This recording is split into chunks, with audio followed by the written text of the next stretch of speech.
What is up, YouTube, and welcome back to another Rent-A-Girlfriend manga review. We are on chapter 432, and there's really not much to say anymore. We're kind of at this gap in the story where nothing's really even happening that much. Chizuru is doing Chizuru things, Ruka is doing Ruka things, Kazuya is doing Kazuya things, right? So I guess the creator was like, fuck it, let's just add MAMI into the fucking shit now. And yeah, I guess that's what we're going to talk about today, I guess. Anyway, this chapter starts off with Kazuya behind the wheel, locking in on the driver's ed shit, obviously, right? Working towards getting the license, right? But then we see in the mirror right here, MAMI's also in the car, in the back seat for some reason.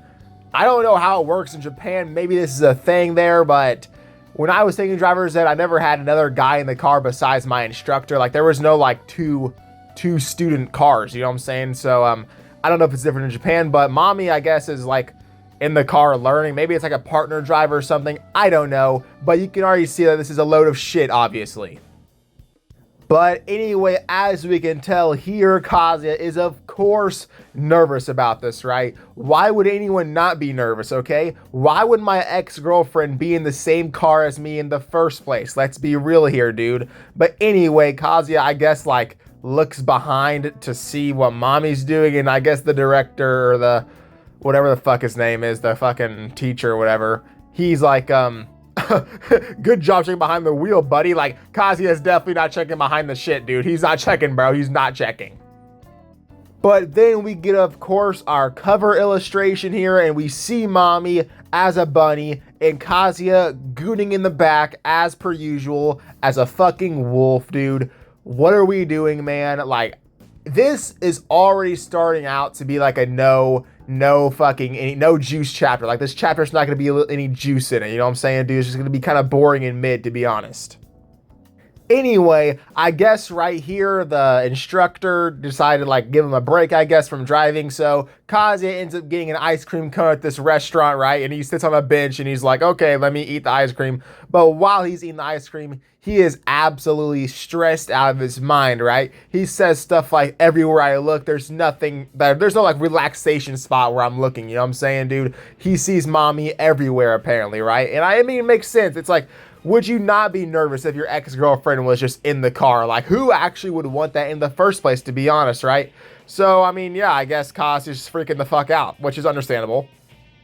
But then, out of fucking nowhere, Randy Orton style, MAMI just pulls up on Kazuya, and she's like, you have a weird way of eating an ice cream cone, which is, who would even say that in the first place, to be honest? Because, like, the ice cream cone is melting. So, like, I'm trying to eat that shit as fast as possible. Like, minimize the brain freeze, but also maximize the eating process, if that makes any sense.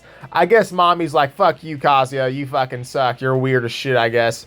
But, Kazuya, in response to the ice cream message, he's like freaking the shit out, bro. He's nervous as fuck. But then Kazuya, of course, he's like, the ice cream cone is melting, right? I'm trying to eat it as fast as possible, basically. But then MAMI just, like, sits down on the bench right here, right? And one thing I have noticed about MAMI's character in these past couple of chapters that she's been in is that she's a lot more, I think, introverted almost. She feels a lot more awkward and nervous around Kazuya. And it makes sense because, obviously, she likes Kazuya, obviously. But, like, it's very clear to me that she is, like, very introverted when it comes to Kazuya and very awkward. Like, she makes conversation, but it's really, like, minimal conversation, if that makes any sense. But anyway, as these two are making conversation, Kazuya decides to ask about the red meat bun. A while ago, MAMI called Kazuya a red meat bun, and really, no one in the universe of Rent-A-Girlfriend knew what that meant, right? We readers know what that means, but Kazuya, of course, doesn't know what that means. So he asks, and I guess it'll show on the next page what she's gonna say. But MAMI, I think she's a little bit, kind of, not like threatened, but a little nervous about the question, right? She takes a couple seconds to, you know, process the question here. But then MAMI just starts blushing out of, like, nowhere, and you can see Kazuya here. He notices, obviously. He even mentions it in text. He's like, why is she even blushing? Like, what the fuck is going on, basically, right? But, I mean, it reinforces the idea that Mami is like awkward around Kazuya still. And I mean, it really just means we're probably gonna have like 500 more chapters of Rent a Girlfriend and maybe like 200 more chapters of Mami. And you know, we're gonna be her until we all die, basically. That's really what's probably gonna happen, to be honest. I don't know, but I'd place a lot of money on that happening. So Mami decides to just not even answer the question anyway and just blow past the question, I guess. But then she gives Kazuya this like ornament thing. I think it's like a bracelet thing maybe or something. And she says that she visited Taiwan by herself a while ago, I guess. I don't even know if that's true, to be honest. I have not been paying attention that well. I'm gonna be real with you guys. But Kazuya, he takes the gift. He's kind of appreciative, but then again, he's also like, why is she even doing this? Which makes sense. So right here, Kazuya notices that Mami is not answering the red meat bun question, right? She's just not. So Kazuya says, okay, let me change the topic a little bit, right? So Kazuya takes a hold of the fact that Mami is looking pretty stylish with her dress, right? Which I think is a pretty important part of Mami's character. She always dresses up is what it seems like to me. But Kazuya comments on it. He's like, you're really stylish today, Mami.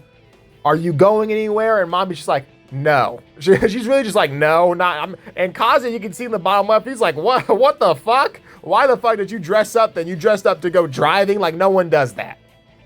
So then Kazuya responds with like, okay, I guess you're just stylish, right? You're not doing anything. Kazuya really just doesn't even understand what's going on right now. But then out of nowhere, Mami just gets up off the bench, takes like 2 steps forward in front of Kazuya, and she asks, do I look cute, bro? And I mean, how does Kazuya not see it by now? Like, this is 100% confirmed that Mami still likes you, obviously. But then Mami basically reinforces the question, right? So it's kind of unfair and hypocritical that when Kazuya asks you a question that's important to him, you just slide dodge the fucking shit out of it, bro. You don't even answer the red meat bun question, but you ask the same question twice. And you're basically egging Kazuya to give you the correct answer, basically, because you care so much. But like when Kazuya does it, it's apparently like, I can't give the fucking answer, apparently. I think that's a load of shit, to be honest, but okay, I guess. Move on. So then, of course, Kazuya kind of starts blushing. He's kind of taken aback by the question, obviously. But he does respond eventually like, yeah, you look pretty cute. And then Mami's like, okay, thanks. Cool. Great conversation right there. Totally deep right there. Totally what we needed.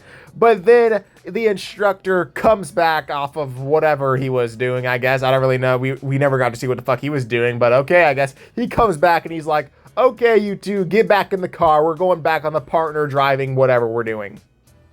So Kazuya gets back behind the wheel once again, and he starts thinking about that entire conversation, right? Like, what the fuck is Mami even doing? But then he starts thinking about Chizuru, right? And of course, the topic of outfits just came up a little page ago or whatever, right? So fucking Kazuya is thinking about what the fuck is Chizuru gonna wear on the date, obviously, right? And Kazuya just basically starts gooning behind the wheel, of course, per usual. And then Kazuya just like starts glazing Chizuru, basically, dude. He's always talking about how she's perfect. She's always perfect, whatever. And I really thought that we were gonna get over that, right? Because last chapter, it was a pretty good chapter last chapter because it showed Kazuya was like, even if I fail at the date, right, I still have the gym, the driving, the job, all that shit, right? So it's kind of interesting, right? Because like last chapter, I thought we were leading towards Kazuya being more independent as a person and being off Chizuru as a character. But then this chapter, he goes right back to glazing her, so whatever. And then we get a fucking no text dialogue pictures right here, dude. And I've never even realized this before, but Kazuya's haircut, I never like really mentioned Kazuya's haircut because that happened a pretty long time ago at this point, but I've never taken like effect by it. But this angle just kind of looks weird to me, to be honest. I don't know if that's anyone else, man. This angle is just like, it's kind of like freaking me out a little bit. I don't like the angle, I'm not even gonna lie. But we then switch perspectives here, going from Kazuya to Mami, right? And Mami's like, I don't know if she's got problems right now or something, man, but something's obviously happening, right? She's like talking about how she's a bum, she's a loser, right? Kazuya doesn't even notice things like her outfit. But I mean, like, what is going on, dude? Does Mami have anything outside of Kazuya? Like, can we get a job? Can we get employed? I don't know what's happening, dude, but like, Now I'm thinking about it, was there ever a reason on why Mami is like getting her license in the first place, right? Like, did we ever confirm there's a reason for that? I don't even fucking remember, to be honest.